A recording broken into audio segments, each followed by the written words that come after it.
हमारे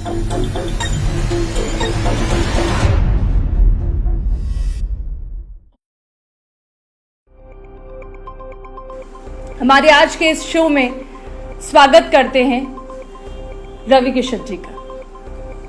नमस्कार sir. N V के सभी दर्शकों को मेरा प्रणाम, साधुवाद, हर हर महादेव। कैसी हैं आप प्रकृति? मैं बिल्कुल ठीक हूँ सर। आपसे जो सबसे पहला मेरा सवाल है सर, बहुत स्ट्रगल किया है सर आपने लाइफ में, और एक जौनपुर से निकल के आज आप एक सांसद, एक अदाकार, कैसे सर आपने ये भूमिका निभाई? हम लोग भी बहुत प्रेरित हैं आपसे। कैसे आपने ये भूमिका निभाई सर, हम जानना चाहते हैं। प्रकृति बहुत सिंपल है। मुझे एक चीज़ तो पता नहीं आ गई थी जहन में कि अनजान मौत नहीं मरना। जिस दिन आप डिसाइड कर लो कि मैं अनजान मौत नहीं मरना चाहता हूँ या मरना चाहती हूँ, और मुझे लोग जाने, देश जाने, खबर हो, अगल बगल का कोई नहीं तो पड़ोसी जाने, तो उस दिन आप जीवन में कुछ करना चाहते हो। बिकॉज मुझे बहुत ही क्लियर ये बात पता है कि ऐसे ही कोई धरती पे जन्म नहीं लिया है। देखो, माँ बाप की कोख ये सब कुछ निर्धारित है। Everything is destined already, is been written. तो अगर आपके माँ बाप के अपने कोख में माँ के आए हैं तो सब कुछ तयशुदा है। अब उसके बाद उसको आपको कैसे सार्थक करना है, कैसे साधना है, वो बहुत ज़रूरी था। और मैं उस लड़ाई में चला गया और मैं अपने आप को ढूंढने लगा कि मैं धरती पे आया क्यों, मैंने जन्म लिया क्यों, इसके रीजंस होंगे मुझ में, मेरा ब्रेन शार्प क्यों है, मैं डांसर अच्छा क्यों हूँ, मैं कला को देख के या सिनेमा को देख के मैं खुश क्यों हो जाता हूँ, मुझे अमिताभ बच्चन अच्छे क्यों लगते हैं या मिथुन चक्रवर्ती। और ये सारी सवाल जब होने लगे, जहन में आने लगे, और फिर मैं अपने आप को ढूंढने लगा। फिर रंगमंच आया, रामलीला आई, रंगमंच आया। आपने सर सीता जी का भी रोल निभाया है। अब सब पूरे देश को पता है। यस, डेफिनेटली वही एक जिंदगी की शुरुआत होती है। मैं बोला कि सब निर्धारित होता है। यहाँ मेरा बैठना, आपको डिस्टाइन था कि मेरा इंटरव्यू लेना, तो ये सब कुछ डेस्टिनी ने निर्धारित किया है। आपने एफर्ट किया और आपको इंटरव्यू मिल गया।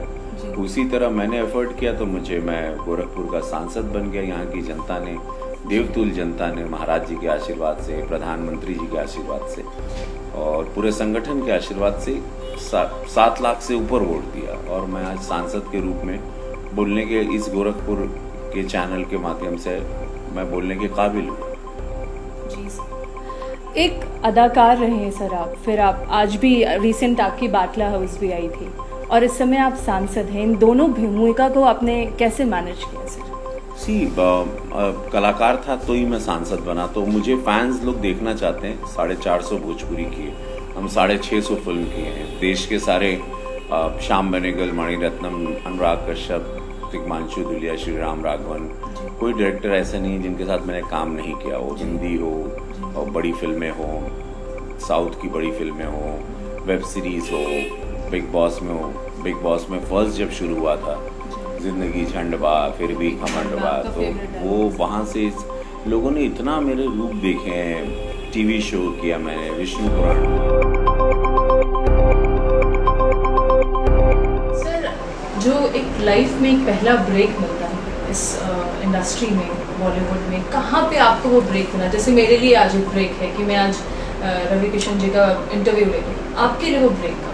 एक फिल्म थी पीताम्बर, वो ब्रेक मुझे उससे मिला। बी ग्रेड की फिल्म थी, चली नहीं वो फिल्म। उसके बाद मुझे लगा कि अब मैं जीऊँगा कैसे, पैसे कैसे आएंगे। देन मैंने फिर स्ट्रगल शुरू की। फिर मुझे काजोल के साथ एक फिल्म मिली, उधार की ज़िंदगी में, उसमें जितेंद्र थे, मौसमी चैटर्जी थी। और उसके बाद शाहरुख खान के साथ एक फिल्म थी, आर्मी। फिर लोग पसंद करने लगे मुझे। फिर मिथुन चक्रवर्ती को मैं लाइक करता था, तो मिथुन के साथ मैंने फिल्में की, और काफ़ी फिल्में की मिथुन दादा के साथ। ऊटी में वो टाइम वो शूटिंग करते थे, धर्म जी के साथ किया। काफ़ी एक लंबी यात्रा रही, बहुत कुछ। फिर भी कुछ मज़ा नहीं आ रहा था, ना पैसे आ रहे थे ठीक से, ना कुछ मज़ा नहीं आ रहा था, किक नहीं मिला। मुझे कुछ और ढूंढ रहा था कि कुछ तो है, नहीं तो मेरे पास इतना टैलेंट नहीं होता। 6 फीट से ऊपर होना है, फिजिक है, बॉडी है, प्रॉपर ट्रेन एक्शन में हूँ मैं एक्शन ट्रेन हूँ। मैंने ड्रामा स्कूल से ट्रेनिंग ली है, बाकायदा एक कलाकार ट्रेंड एक्टर हूँ। मतलब बारीकियों को मैंने सीख रहा था। जी। फिर वो एक फिल्म तेरे नाम मिली सलमान खान के साथ, उससे हमारा बेस्ट सपोर्टिंग एक्टर राष्ट्रीय हाँ, पंडित जी का रोल है। राष्ट्रीय पुरस्कार में नाम किया। वहाँ पे फिर भी मज़ा नहीं आ रहा था, लोग पसंद किए लेकिन फिल्में नहीं आई। ऐसे कुछ एक हेलो इंस्पेक्टर कर लिया सीरियल, जिससे बहुत पॉपुलैरिटी देहात में हो गई थी मेरी, बिकॉज वो दूरदर्शन पे आता था। और उसी दौरान एक भोजपुरी फिल्म आई ऑफर उनको, सैया हमार, मोहन जी प्रसाद की। मैंने फिर वो फिल्म के लिए अपनी माँ को फ़ोन किया गांव में, एक फ़िल्म है भोजपुरी, लेकिन अगर मैं कर लिया तो शायद मुझे फिर हिंदी फिल्में नहीं मिलेंगी, क्योंकि भोजपुरी फिल्म कोई देखता नहीं था उस ज़माने में। मेरी माँ ने बोला कुछ नहीं, अपने गाँव वालों के लिए करो। तो मैंने बहुत 75,000 रुपये लिए, उसमें काम किया है, और मैं वो फिल्म ब्लॉकबस्टर हुई। फिर उसके बाद मैं गोरखपुर आया एक फिल्म लेके, सुहागन बना द सजना, और 2003 गोरखपुर 17 साल पहले मैंने यहाँ शूटिंग की, देवरिया में मैंने की यहाँ पे वो सुहागन। फिर यहाँ फिल्में हिट होती गई। फिर मैं पंडित जी बताएंगे बिया कब हुई है जिसमें हमने साउथ की हीरोइन नगमा को लाया, मैं फिर रंभा को लाया, मैं सब भाग्यश्री को, श्वेता तिवारी को, मैं बड़ी बड़ी हीरोइनें लाता था, बजट बढ़ता जाता था और फिल्में मेरी ब्लॉकबस्टर होती जाती थी। फिर मनोज तिवारी को बुलाया बॉम्बे, और वो टाइम वो वहाँ पे बनारस में गाना गाते थे, और वो आए, वो सुपरस्टार बन गए, ससुरा बड़ा पैसा वाले से। फिर इंडस्ट्री बहुत बड़ी, लाखों लोगों को रोज़गार मिलने लगा। जो मेरा आइडिया भी था कि मैं भी बनूँ सुपरस्टार, मैं भी कमाऊँ, लोग भी कमाएँ। आइडिया वो था मेरा कि मेरे साथ सब लोग, अगल बगल के लोग भी रोज़गार मिले, सबको और पैसा मिले।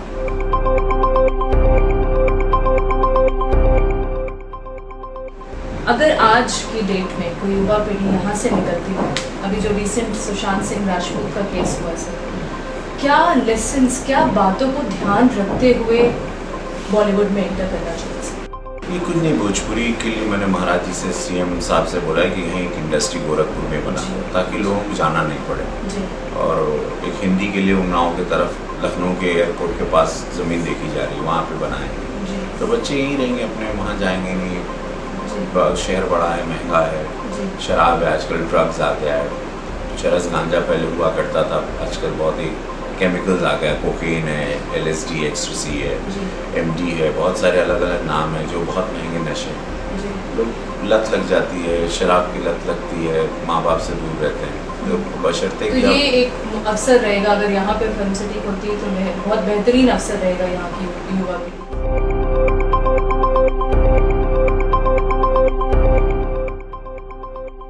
अभी तक सर अपने आपको इतना फिट कैसे रखा है, इतना ढेर सारा काम करते हैं आपसे? फिटनेस का आपके राज? मेरी वेट हर जगह रहते हैं, जैसे मैं जहाँ जाता हूँ मेरे जिम, आप मेरे वेट्स जाते हैं, मेरे एक्सरसाइज के जो सामान मेरे पास रहता है, और वर्कआउट करता हूँ, डाइट पे रहता हूँ, अपना इम्यूनिटी सिस्टम को स्ट्रॉन्ग रखता हूँ, वेजिटेरियन हूँ मैं, और गलत चीज़ों का सेवन नहीं करता, फालतू चीज़ें नहीं है। सोता हूँ लेकिन मैं 5 साढ़े 5 बजे उठ जाता हूँ, जॉगिंग करता हूँ, जैसे रामगढ़ ताल के पास 4-5 किलोमीटर दौड़ता हूँ, झील के पास यहाँ पे, गोरखपुर की सड़कों पे बहुत कम लोगों को पता है कि मैं रोज़ दौड़ता हूँ, और उसमें साफ़ सफाई भी देख लेता हूँ, पुलिस की चौकियों का निरीक्षण भी करता हूँ। तो NB चैनल को एक ब्रेकिंग न्यूज़ दे दी मैंने।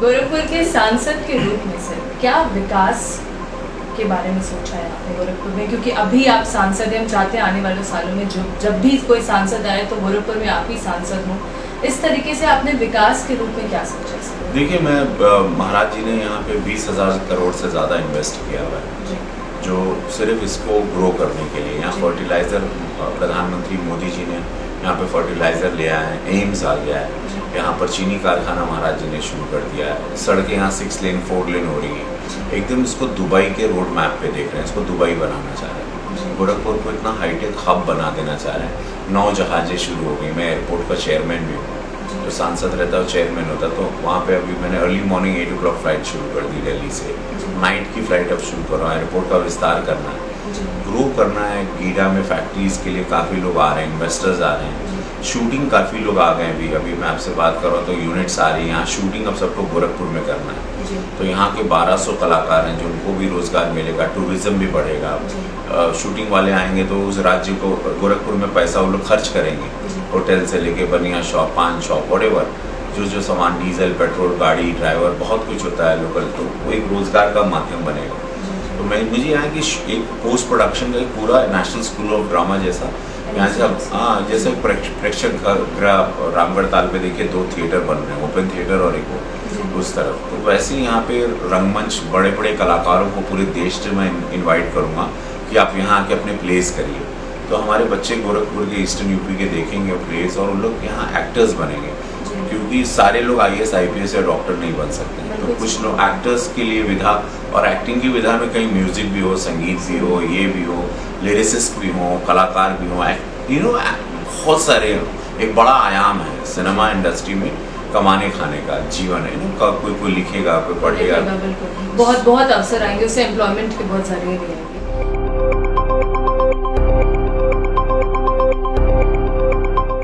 सर, गोरखपुर में जैसे सरकार ने गाइडलाइंस तय की, लेकिन उसके बावजूद कुछ यहाँ पे प्राइवेट हॉस्पिटल्स हैं जो अपनी मनमानी करके अभी भी यहाँ पे चला रहे हैं, उसके बारे में आप देखिए, वो लोग कानून को हाथ में नहीं लेना चाहिए। एक मापदंड है कि 15,000 रुपये, 13,000 रुपये, 7,000 रुपये वेंटिलेटर का है, इसका दवाई उवाई के साथ भी इतने पैसे हैं। उसके बाद अगर कोई लेता है तो वो कानूनन अपराध है, और अगर होगा तो उसको सज़ा मिलेगी और उसका हॉस्पिटल का लाइसेंस कैंसिल हो जाएगा।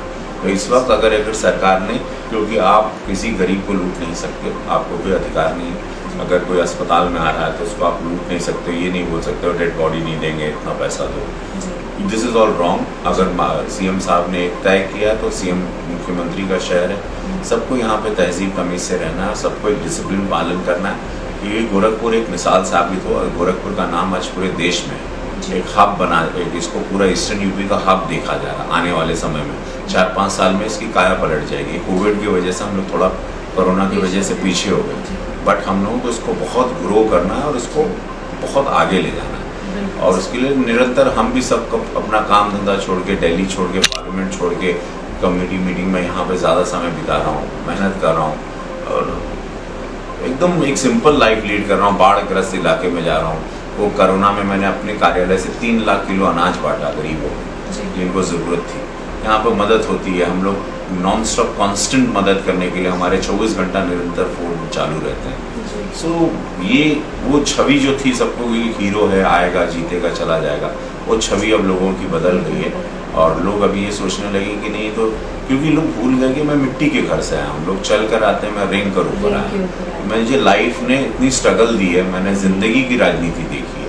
मुझे ये राजनीति स्ट्रेट लगती है। मुझे लगता है राजनीति मतलब आपको हाँ बोलना है और काम करना है। राजनीति में ज़्यादा दिमाग की लड़ाई नहीं लड़नी है, आपको सिर्फ काम करना है और आपको जनता जिताएगी। आप जनता के लिए डायरेक्ट टच में रहिए और आप पावरफुल एक मास लीडर बन के रहिए। और वो मुझे आप सच में एक इंस्पिरेशन है। ये दो क्वेश्चंस और पूछूंगी आपसे। गोरखपुर में आपकी सबसे पसंदीदा जगह? रामगढ़ जी। मैं वहाँ घंटों बैठ सकता हूँ। बहुत तारामंडल एरिया, बहुत सुकून मिलता है। बहुत ही वो फैंटास्टिक। और कुसमी जंगल, ये 2 जगह मेरी बहुत ही फेवरेट जगह है।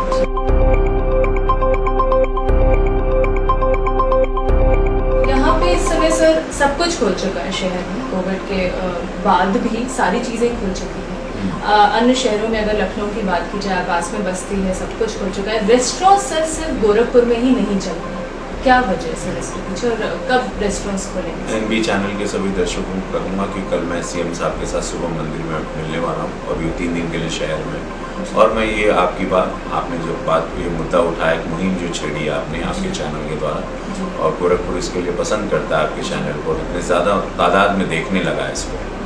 आपने सबको एक अच्छा चैनल दिया है तो मैं चाहूँगा, मैं आपकी बात, इस मुहिम को महाराज जी के सामने रखूँगा कि एक उसको 50% कैपेसिटी के साथ you can open the restaurant. अगर ऐसा लगता है, मैं DM साहब से भी बात करूँगा, कमिश्नर साहब से भी, और ये मैं चिट्ठी लिखूँगा कल कि अगर नॉट 100% कैपेसिटी से रेस्टोरेंट खोले, 50% से भी we can take. So proper guidelines हम, क्योंकि कोरोना पीक पर है तो उसको भी देखना, हमको ज़िंदगी भी देखनी लोगों की। टेक अवे तो चालू है सब जगह कि आप खाना ऑर्डर करें घर आ जाता है, बट फैमिलीज वगैरह घर बैठे हुए 5-6 महीने से बोर हो गई, सो आई अंडरस्टैंड ऑल दैट। लेकिन कल मैं आपकी प्रकृति, आपका नाम भी लूँगा और मैं डेफिनेटली ये बात भी करूँगा कि NB चैनल के इस मुहिम को हम महाराज जी के सामने रखें।